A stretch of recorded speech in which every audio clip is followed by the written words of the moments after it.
Recording now. Welcome to our Thursday book launch. My name is Malika Albrecht, and I'm the founding editor of Redheaded Stepchild. We will eventually get our website back up and running, but we had a wonderful virus that really tore it apart. But tonight we get to celebrate, and there is nothing breaking apart our video tonight and celebrating Sheila Turnage. You can see the poster behind her, but I'm going to lift up my copy of the book.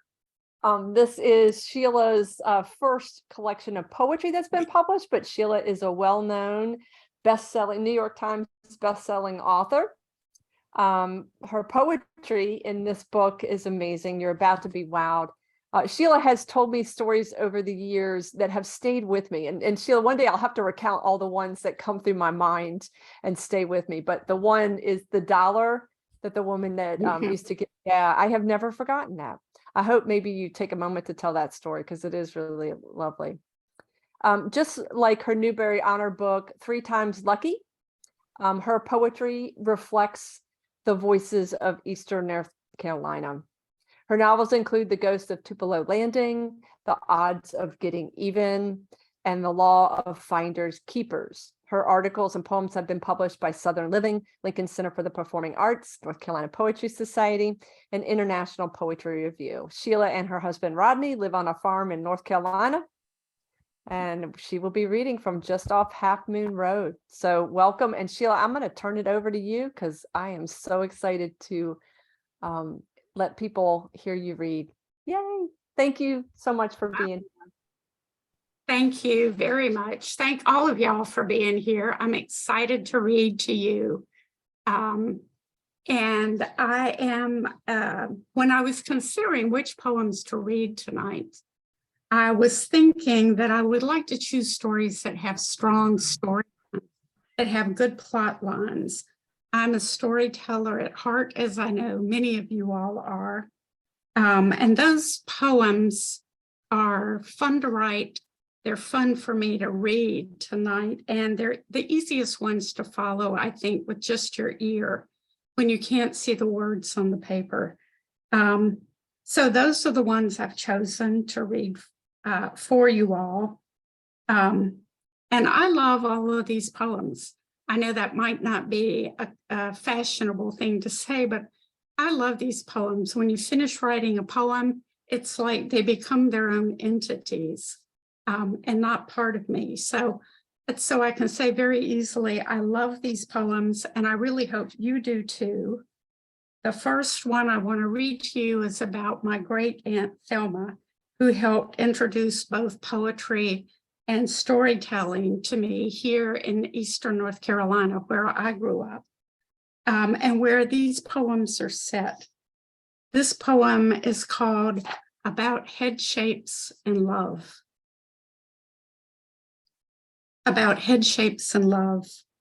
Notions swing like monkeys through my family tree, branch to branch, generation to generation, defiant of gravity and time. Take great Aunt Thelma, the curly-haired spitfire of a woman who took me as her front seat tag-along the year I turned 3. See us strolling out to her 53 Buick, Aunt Thelma in her navy blue pencil skirt and neatly tucked blouse of peacock hues. Me in my pressed yellow sundress and white sandals. Her smile set in her heart-shaped face dazzles little girl me. I can charm the birds from the trees, she tells me, Irish blue eyes twinkling behind cat eye glasses. And she can, too. She recites poems at the drop of a hat, cheats at Scrabble and crows when she wins, peels an apple in one daring, dangling coil. She's an independent woman, Aunt Thelma, drives her own Buick, spends her own money, goes where she wants to go, me by her side. But I see her best sitting before the dresser mirror, brushing my hair like she has nothing else to do. We count the strokes together, 98, 99, 100. She drops the brush, studies me like she's never seen me before. Then she says what she always says. You have a nice little head shape, don't you, Sheila? Odd words, perhaps, but what do I know except what people say? I look in the mirror, I turn my head this way and that. My head is huge, round as a globe. A nice head shape, she says. You can do anything with a head like yours.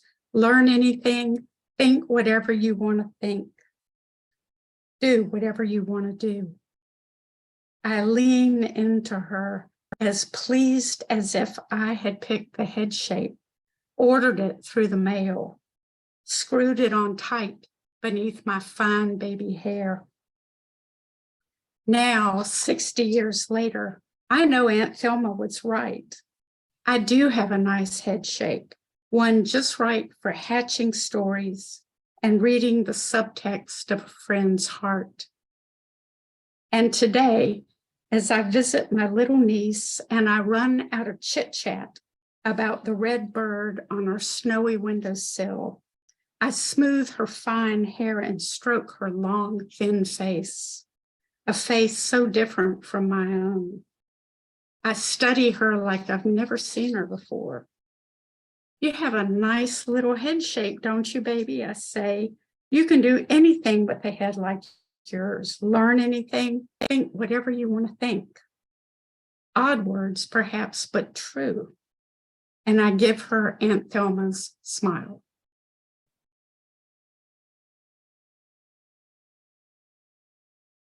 Thank you. I see the hands moving out there. Thank you. This one is about, this is not about a member of my family. Many of these poems are, but this one is not. Rodney and I once had a flock of peacocks, and most of them were very nice and well-adjusted birds, but then there was another one. And this poem is about the other one. This is a true story, just like the last one was. This is called Love Song in Red and Rust.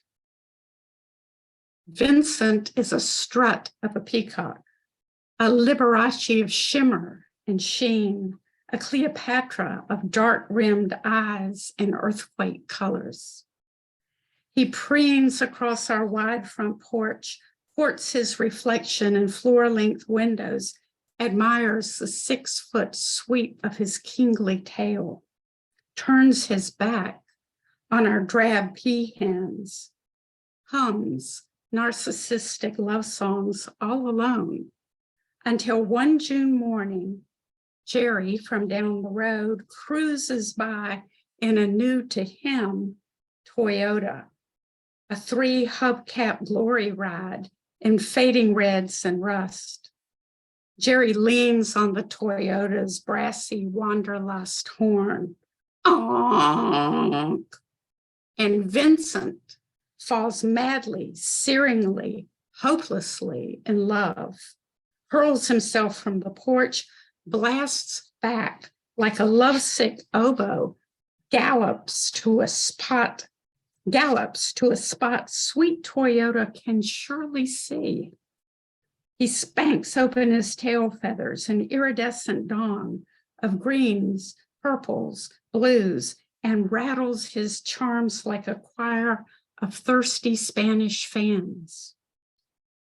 Day after day, Toyota honks at Vincent as she speeds by, and day after day, Vincent sets the world ablaze with shimmering, shivering, longing, and heat. Until one sparkling September afternoon, Jerry trades up for a mostly blue Chevrolet with faux leather seats and a heater that works. And so ended Vincent's love story. This is a true story. Again, almost all these are true. Maybe all of them, who knows? This one is about my grandmother, This was my mother's mother. My mother grew up in Onslow County in eastern North Carolina in a really small, tight-knit community. And I got to visit when I was little for 2 weeks every summer. And if I was lucky, Marilyn would be there at the same time. I see her here. And she and I would get into mischief together. But I tried to kind of coordinate it with Marilyn and with Bible school. So that was a very big deal to me visiting in the summer. And this poem is called Perennial Harvest in F Major. My grandmother's name was Miss Dahl. Miss Dahl never hit a lick, people say, never chopped a row of cotton, hung a stick of tobacco, never harvested the first scrap of anything. Me, I recall her different. I see her sitting at her upright piano in the front room, gray curls flashing hints of red, neighborhood kids filing in for free piano lessons, 2 calico girls, then a scarecrow boy with slick back hair, ragged fingernails, white socks and sandals. I see her fine freckled hand tapping tempos. Watch out for that old B flat, she warns, as the boy hovers over the piano keys like a puzzled buzzard. She glances through the open window at a rooster and cluck of hens scratching beneath a pecan tree. Lesson finally over, the boy darts away. Think I can make a musician out of him, she asks me, and I shake my curls. She laughs. Maybe not, she says, but years from now, his little boy might be, thanks to the seeds we planted today. Maybe Miss Dahl never did hit a lick, never chopped a row of cotton or hung a stick of tobacco, but she scattered shape note seeds across willing hearts, cultivated maybes as promising as just cleared earth and soft rain. It's a perennial crop, Miss Dahl's, a hand-me-on harvest of faith, vision, and hymns.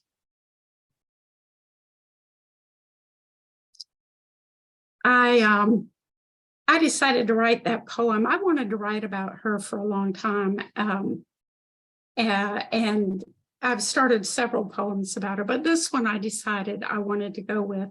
One day we were visiting our church and someone asked everyone who had either learned to play piano directly from her or from someone who had learned from her just to stand up in that congregation. It was amazing. I think half the congregation stood up. So, that really is an amazing harvest. This is another grandmother story, but not my grandmother this time. This is my husband's grandmother, and her name was Miss Callie. This is one of my favorite poems in the book. And maybe you'll see why. Maybe you'll agree with me or maybe not. We'll find out. It's called Dear Miss Callie. It's a letter poem, obviously. And I tell young poets sometimes if you want to focus a poem, that's a great way to do it, is turn it into a letter poem because you have an immediate recipient for those ideas. This is called Miss Callie. Dear Miss Callie, today I found your hats in your daughter's attic. Each hat carefully boxed, still gracing the form it was built on 3 generations ago. I handed them down into your grandson's eager arms. First, your black velvet cloche, its sexy tees curved like blackbird wings. Then your wide-brimmed straw charmer, eccentric and laughing and bold. Finally, your demure ivory church hat, the one with the tell-you-later veil. We welcomed them back to life on a day soft with rain. In case you wonder, the brown-eyed boy you taught to fish still adores you, still talks about you. the hickory tough girl who came of age on a Mississippi riverboat. Today he held your hats, watched the rain, talked about the things life taught you. How to hide a pearl-handled derringer in a beaded evening bag.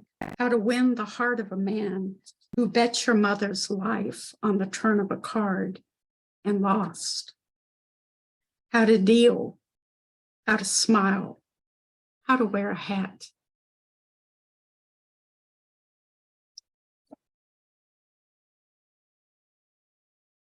So grandmothers make great fodder for poetry. So does just about everything else, I think, as it turns out. This poem is called Photo Number 12, August 29th, 1933. And it's simply a description of a photograph. The date is important, August 29th, 1933. An upright piano caddy corner on a honeysuckle porch. Heat curls, sleeve garters, swishing skirts caught mid-flirt.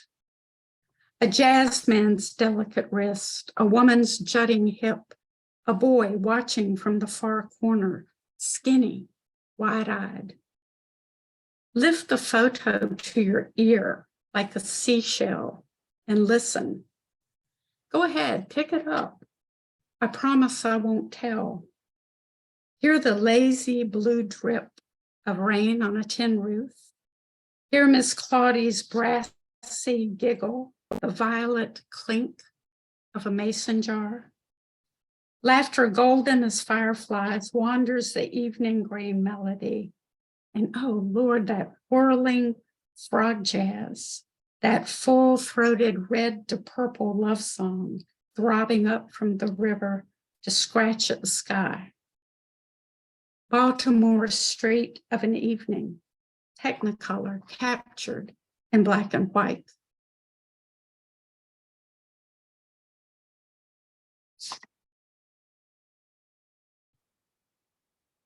This one shifts gears a little bit.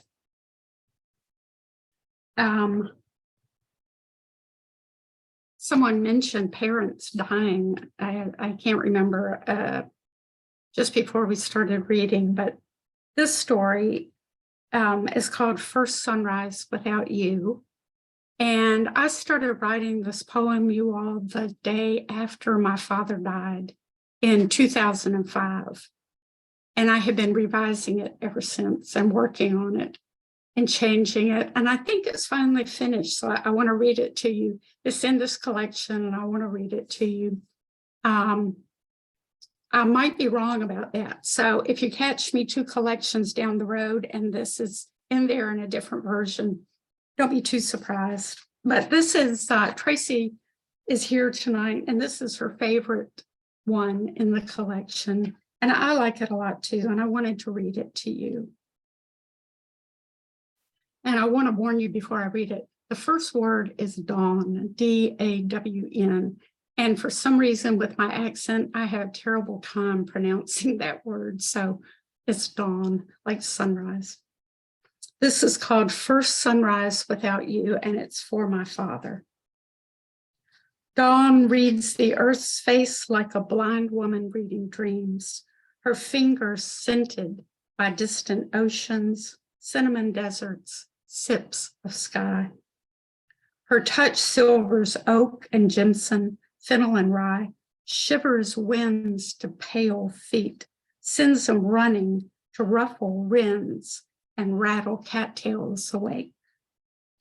Westward dawn creeps, endless day disguised by season, rain, cloud, eternal day uncoiling. How then do I awaken to a day without you?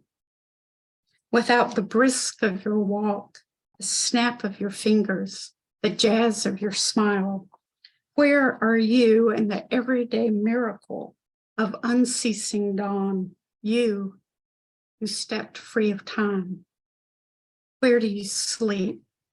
Beneath whose sun, whose fingertip read your face in the unbroken moment of light. And if you've lost thank you. If you've lost a parent, I bet you know exactly what I'm talking about. I'm going to change the pace a little bit and read you about something I hate. So far, I've been reading to you about people and things I love. This is a story about a rooster I hate. It is called At 4 a.m. Like Clockwork. He's a rooster's rooster, Fred is, at 4 a.m. like clockwork. He shakes off his dreams, springs bright-eyed from his perch, hops through the hen house door into a cool bath of pearly moonlight. He's a matador of a bird, Fred, orange spurs neat as a razor slash, scarlet comb at a come-on baby angle, and his waddle, dear God, that waddle. He swings it plump enough, sassy enough to make the starlight swoon. Fred struts his sleeping barnyard, mahogany breast shimmering, obsidian tail feathers glorious in chilling bone-white stripes. He lifts his sharp face, belts a ragged love song, shakes pines, startles squirrels, sets owls a mutter. Fred tilts his head to listen, his cry dangling on the answering silence like the shiver of 1,000 tambourines. I hate Fred at 4 a.m. He's a narcissist, a loud-mouthed son of a gun. I fall back asleep like clockwork, dream Fred fried up crisp. Actually, we didn't fry Fred. We moved him down to the lower pasture, so we can't hear him anymore. But speaking of fried chicken, I want to read you this, and then just one more after this, I think. This is called Kentucky Fried Revolution, August 1963. And this is one of the few poems where I changed a name. I changed the name of my aunt in this poem. This is a true story. And I think my aunt would like this poem. I'll tell you the truth. I think she would like it. But I'm not sure. And she's passed on, and I don't want to tempt her back this way in case she's displeased. So I changed her name to Nova. So Kentucky Fried Revolution, August 1963. We packed Grandma's country church elbow to elbow, soul to soul, melting into oak pews. Where's Aunt Nova? A cousin whispers, stirring thick heat with the funeral parlor fan. I shrug. Aunt Nova minds her own time. Some whisper she may not even come. The preacher drones on. Sweat wanders my spine. My white shoes beg to run. But being 9, I know to sit proud and still. God loves summer's heat blue sky and scorched grass, the eternal green of pines. Besides, this is the price of admission to dinner on the grounds. At 1:45 amen, the men slip outside to set up tables. One more prayer, and the women's parade of bounty begins. Tomatoes from backdoor gardens, fresh up corn, peas shelled in moonlight, bowl after bowl, plate after plate, turnip greens, collards, green onions adrift in cider vinegar, cornbread, potato salad, deviled eggs, Mama's pineapple cake, signature pies and puddings, ham from a hog we all know by name, okra, and fried chicken, fried chicken, fried chicken.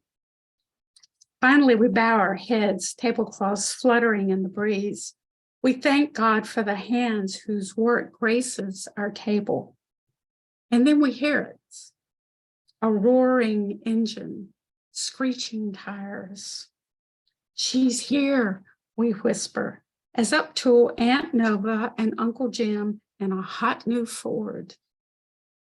Made it from Raleigh in 2 hours, Aunt Nova shouts, hip bumping her door closed. She smooths her red moo-moo, hoists high a cardboard bucket. Kentucky Fried Chicken, she calls. It's new. You don't kill the chicken or fry it. You drive up to the window, pay, and go.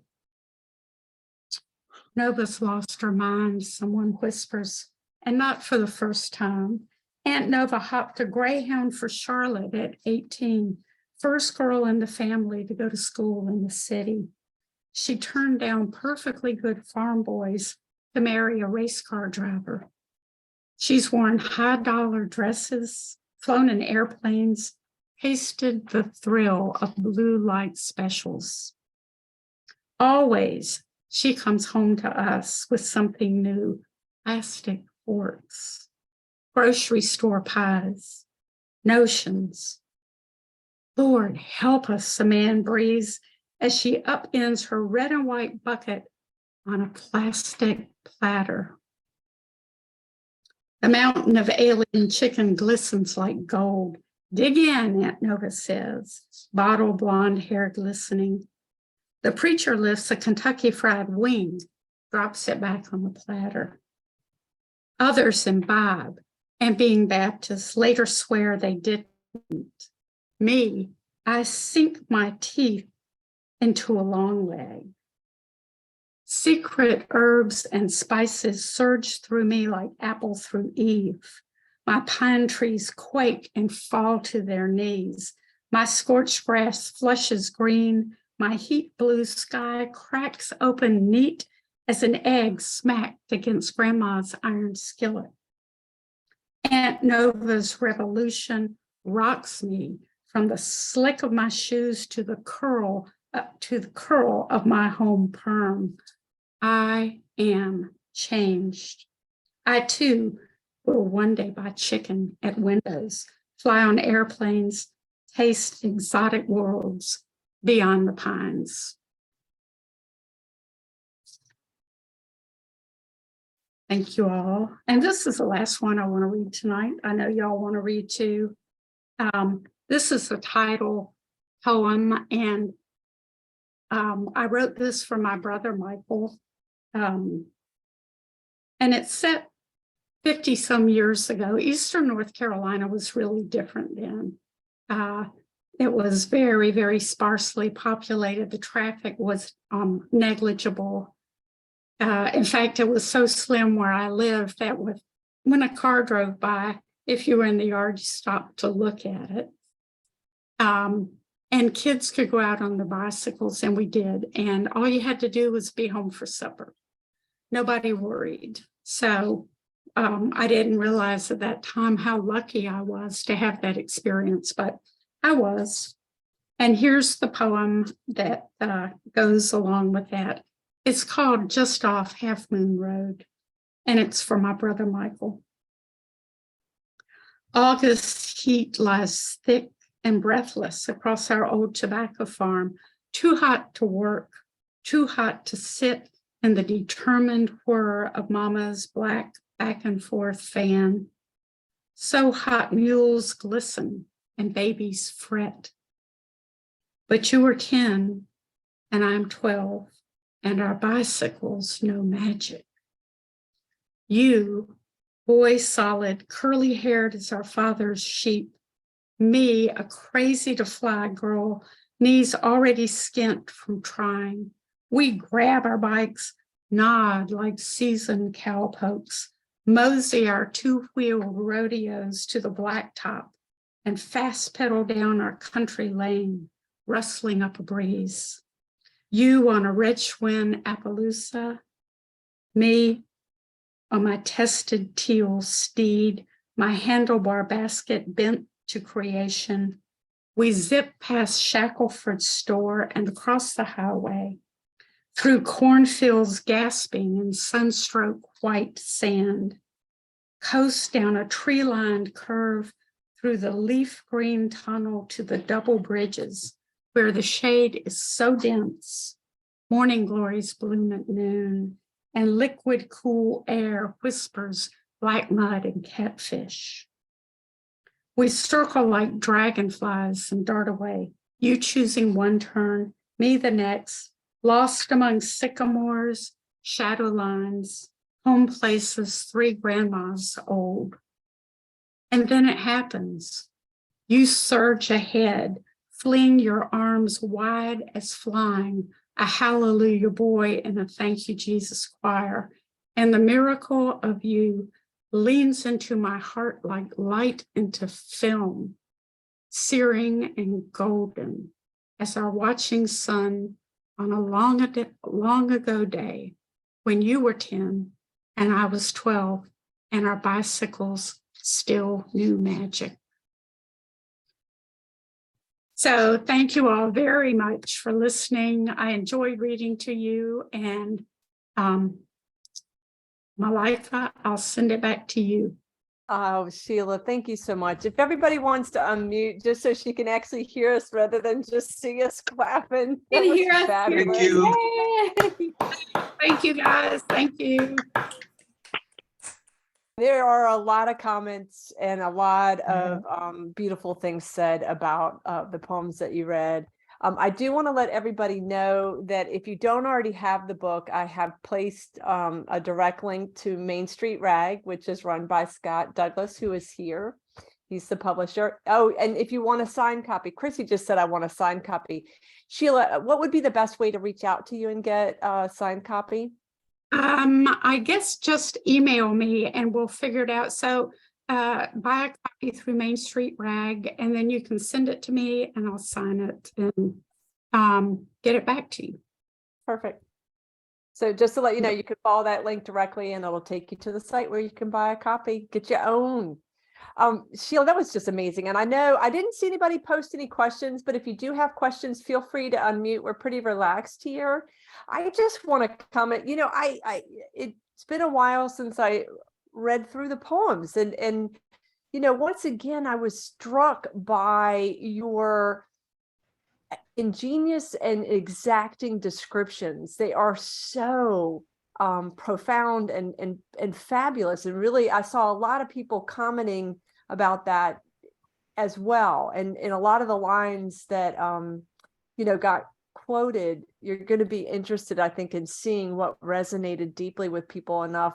Oh, that's so funny. Yeah, Angie wrote, most are true, maybe all, but who knows? Yeah, I love that too. I love that too. So, it's easy to fall in love with Sheila the poet and Sheila the person. And I think that that's something y'all got to see tonight, because that's part of the delight of reading, hearing your reading, Sheila. Does anybody have any questions about how she put this book together? She told a little bit of backstory about some of the poems. Yeah, I love your humor. Yeah, Tracy just read, I love your humor. Oh, thanks, Tracy. Yeah, thank you. I do tend to use a lot of detail. Everybody does, I guess, when you write poetry, or most people do. I learned to tell stories on the front porches of both of my grandmothers, listening to other people tell stories. And so my writing tends to have that same rhythm and that same ear for detail and for humor, for humorous detail. And I think that's where I got it. So I think my aunt Thelma, who you met in the first poem, probably got me rolling in that direction, and my Uncle Wib did, and so many people. So I think detail makes things come alive, and character poems, I think, are particularly alive, especially when there's a strong character and a strong storyline in the poem. Definitely. And I think that's definitely, a huge part of your strengths in writing. But I think that it'd be easy to downplay the fact that the musicality and sometimes the descriptions are so striking, you may miss some of the editing and skill that you put into creating a poem. You are very exacting as a writer, but also as an editor of your own work. And that's why you can say something like, I started this poem in 2005, my dad, Yeah. and I finally finished it. And you might see it in another book. I think it's finished, but you might see it in a couple books down there again. And I think that really gives us an insight into Sheila's of wanting things to be just right. That it is something that you as a writer are really dedicated to making sure that the craft is a huge part of it, that it says and does and moves as you envision. And I think that we as readers really benefit from that. So Thank you. I tell kids that rewriting is my superpower. They say, what's your superpower? And it's rewriting. That's what turns, a pretty good poem. Like in 2005, it was okay. In 2010, it was a little better. And, that's what turns it into what I hope is a good poem at this time, is the rewriting. Mm-hmm. I would definitely say it shows. I definitely would say that shows. Thank you. Well, if we have no more questions, or so, you said in subsequent books, which means yay. You're working on some things, so that's kind of exciting. I am. Yeah. Okay. Wonderful. Thank you, Sheila. Thank you, Sheila. Yes, thank you. Thank you, Sheila. Michael is the brother. That's my brother. The 10-year-old. Yep. Yeah, Hi, you can look at the hair and tell. Like and I remember that day so clearly. And I can still see you riding your bike with your arms thrown open wide. So that's always going to be a photograph in my mind. I mean, that image will always be there. I'm glad it worked. Yeah. Like I was going to say, did she send it to you, right after she wrote it, or? I didn't hear you. I was going to say, it must be a unique position to be the subject of a poem. And I was wondering, when you first saw it, what did you think? I loved it. It was a good day. It was a good day. Yeah, that's awesome. Mm-hmm. Anybody have anything they'd like to say to Sheila, or any questions? Okay, Sheila, thank you again. Oh, thank you. I enjoyed it. Thank you all. Wonderful. Yeah, nice community. I do have a list for people that are reading for open mic, and we start with Julio, and I am coming to you, and you will be our spotlight. There you are. Thank you. Thank you. I'm coming to you from Pittsburgh, Pennsylvania, for those who don't know me. Before I get to anything, Sheila, thank you so much. That was a brilliant reading of your beautiful work. And I'm going to get me that book. I don't have it. Anyway, I have 3 friends, dear friends, who've lost their daddies this year or thereabouts. And there was one that I ran into on Facebook, and they posted this picture, and she was having a difficult time in her way with the mourning of her daddy. And I looked at that picture, and I decided to write an ekphrastic poem based on that. Now, this poem is in Italian, and I will translate it. All I ask of you is to try to remember the sounds of the Italian when I do translate the work. The poem is called Foglie di Saffarano. E le foglie di saffarano, riflessa nell'acqua, aspetta con aspettativa per salire al cielo e cerca I loro discendenti in attesa non più qui. Saffron leaves, and the saffron leaves reflected in the water wait with expectation to ascend to the heavens and search for their waiting descendants no longer here. Thank you, Oh, my. folks. Oh, lovely. Oh, that was just gorgeous. Thank you. Tell me do I just X out of this picture or? If you go to the bottom where the screen share is, if you stop, that should get you out. Okay. And I might be able to do it from this side. Who's Jerry Flanagan anyway? Don't know, but somebody that's waiting. Oh, Oh, he's one of my okay. many cousins. Okay, we're letting him in. He could always come in. As And- usual. So if you go to screen share, you can get out of there. View options. Let me see if I can get out of there. Okay, see if that does it. There we go. I got us out. Yay.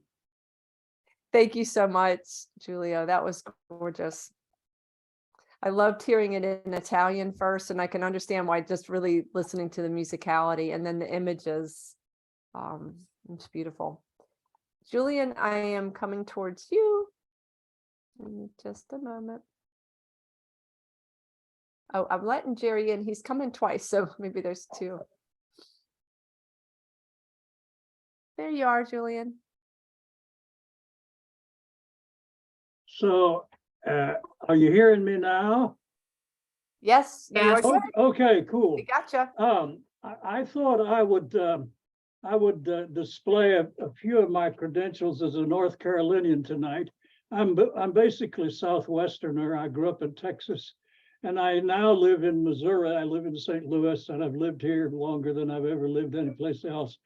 But I spent 15 years of my life in North Carolina. Oh, and Sheila, thank you so much for those poems. Those were they were amazing. Some of them just cracked me up. Anyway, my old friend Sam Reagan used to like to introduce himself as having had a checkered career. And I often feel that way about myself too. Part of the time that I spent in North Carolina, I was the director of a community arts council in Southern Pines, then called the Sand Hills Arts Council. Now it's the Arts Council of Moore County. And I had a good deal to do with the founding of Weymouth Center in the early days, and for a time had an office there in a place called the Blue Room, because a board member of mine and I painted the walls blue. I don't know whether it's blue still or not. I haven't been back to Weymouth since 1998. But this poem I'm going to read, I wrote there at the end of my time. It's a poem that was written by a man who's was half my age. Now I'm 85, as maybe shows, I don't know. At any rate, I had been to a meeting that took me through South Carolina, and I saw what I took to be a wonderful thing happen along the road on the way home. And this poem is partly about that. It's called Autumn Catalog. Bravely, I wrote it at Weymouth, by the way. I wrote it in the office when I got back. Autumn Catalog. Bravely as the light flies, I tell you how my heart breaks for one red maple on a hill in South Carolina, and for a red-tailed hawk. How autumn tramped that country in dirt feet, keening like an old song. I reason that things are most themselves in autumn, when at 4 o'clock the sun from high cirrus cuts tall poplars. Their yellow hands holding the blades, they abide the time over farms and country roads. My hand, translucent as I write by this window, displays its architectonic. Tendons slide along the knuckles, gently lift the net of veins where the life goes home. And I recall how soft your eyes are sometimes, if my character likewise should be exposed, it would be found a somewhat overbloomed perpetual. But if found at best, I think I could hollow out my bones, wait with the red-tailed hawk in a known spiral upwards, all utterance suspended. Glaciers snap. Quite suddenly, my hair is white. A hawk cries westward. That poem is in the first anthology, the first Weymouth anthology we did years ago that Sam Reagan edited. And I'm done. Thanks. Oh, thank you so much. And that was just fabulous. There's some comments that I don't want you to miss. So look in the chat section. And I Okay. do have to ask the question. Angie said, it may no longer be blue, but was it haunted? It was probably haunted by things I did. It was a wonderful room, a wonderful place to have an office. And, I loved Weymouth, still do. One of the dreams I have is I might get back there someday, though I doubt it. Anyway, I was going to say you should definitely try to get back there. And Angie is at the Country Bookshop. That's where she works, and she's in. Yes, so you're talking to a local. Okay, all right.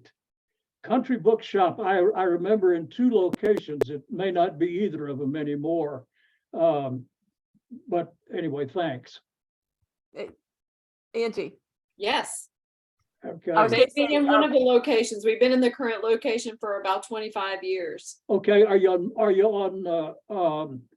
Is it May or Broad No, Street? That was we're on Broad. So On just Broad. corner. On Broad. When I first went to Southern Pines, the Country Bookshop was around the corner and down Pennsylvania Avenue, just Yes. across from the Pilot. With the Benedicts. Yes, with the Benedicts. Yes. Yeah. We're still around. We're 69 years old this year. I was last in the Country Bookshop. Gosh, I guess maybe I went there in 1998. I was looking for a book by Thad Stem called Thad Stem's First Reader, which I have in another poem of mine. And I got a copy, a nice pristine copy to take back with me. Well, come back and visit with us. That's what I was going to say. Thank So you. Julie, Thank you. now you have a person you can reach out to at the Country Bookshop and just call up Weymouth and do one of the residencies. Well, I that's possible. I'll tell you, I am these days, Malika, I am partially disabled. I've had 3 strokes, and that's part of my hesitancy about any kind of travel. However, I still get around. I use a cane when I go out, and I go out and do a lot of things. But I don't know how I would manage a residency at Weymouth because I don't climb stairs. It's much upstairs. anymore. That's what I was going to say. We Yeah. never really solved that issue, Julian. But what I will tell you is the North Carolina Poetry Society also now is having an online portion to all meetings, just like we do with the Zoom. Yeah. And so I'll get you that information. So at least you could see the inside of Weymouth in the great room. I'd love to join the North Okay. Carolina Poetry Society. I'll And send I you have- the info. Okay, thanks, Malika. You are so welcome. I'm heading towards you, Christy. And I'm going to make you the spotlight. All right, let's see. There we go. Can everybody hear me? Yes. Yes. Ma'am. Okay, Sheila, first of all, you are a rock star. I'm ordering that book tonight before I go to bed. I have to have it. And I was going to read something else tonight, but when you read the poem about your daddy, now I got to read one about mine. And it's not in my current collection, but it will be in the next one. And this is when I first realized we were on a downhill slide. This is titled Folding Myself into an Origami Girl. Each crease a word, on place, on purpose, with its own premonition. Thank you. Christy, that is just lovely. I'm just gonna pause for a moment. And I love the title. Thank you. Tracy, I am coming to you and I am so happy to see you here. Don't forget to unmute. You're good. Okay. This poem is called This Is Not the Face. Mother, this is not the face I want to show you. I want the Virgin Mary's face, smooth and marble cool, with her tilted head and unblinking eyes, taking away the sins of the world. Have mercy on us. Not my Medusa face of efficiency, whose acid throat spits out reason. Sit down. You're going to fall. Let me do that. Anger feels so right.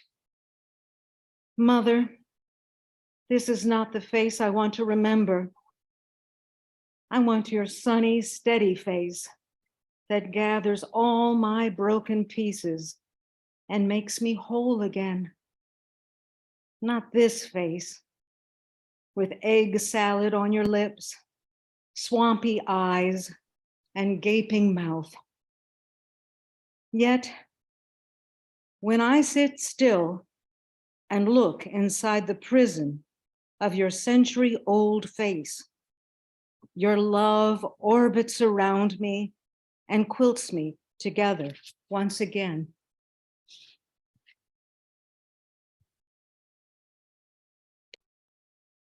Thank you so much, Tracy. That was gorgeous and powerful. Yeah. There's some comments in the chat section. I don't want you to miss that. I love the open mic portion of our Thursday nights. That is all I had listed down. Is there anyone that I missed for reading? And if not, we can all unmute and say, yes. Fabulous job, Sheila. Thank you so much to the open mic readers. It was really good to have all y'all here. I love our. Thank you. Thank you so much. Thank you Thank to you all all. of you. Yeah. Thank you. It was wonderful. And once again, if you don't have the book, the link is in there. You can hit it right now and head on to get the book if you don't already have it. Yep, All right. and I'll be glad to sign it for you. Thank you. Yes, it comes. You can get signatures. And Julian, I'll Yeah. send you that info. It'll just be later on today. All right, guys, be Thanks. well. Thank you. Okay. Good night. Thank you. Bye.